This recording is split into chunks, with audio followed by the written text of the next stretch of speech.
নিরামিষ আজকে আমাদের নিরামিষ রান্না হয়েছে, যেহেতু মঙ্গলবার।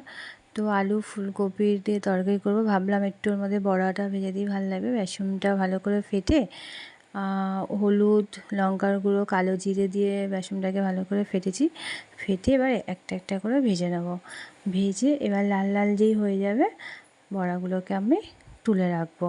তো আমাদের বড়া ভাজা রেডি। এদিকে আলু ফুলকপিটা ভালো করে ভেজে নেব সুন্দর করে নুন হলুদ দিয়ে।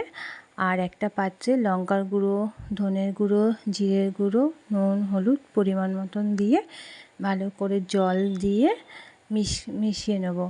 আর একটু নিরামিষে আপনারা তো সবাই জানেন যে একটু টমেটো না দিলে ভালো লাগে না, তো একটু টমেটো দিয়ে দেবো। এবার ওই সবজিটার মধ্যে মশলাটা দিয়ে দেবো, দিয়ে ভালো করে কষে নেব।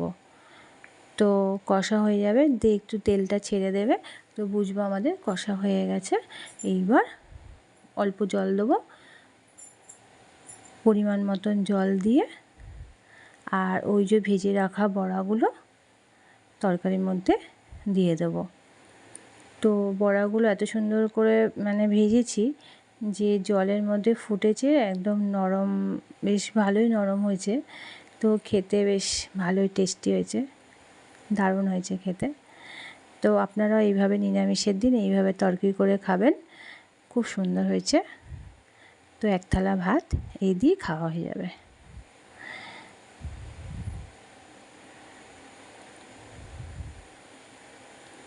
হয়ে গেছে রেডি আমাদের নিরামিষ আলু ফুলকপি বড়ার তরকারি।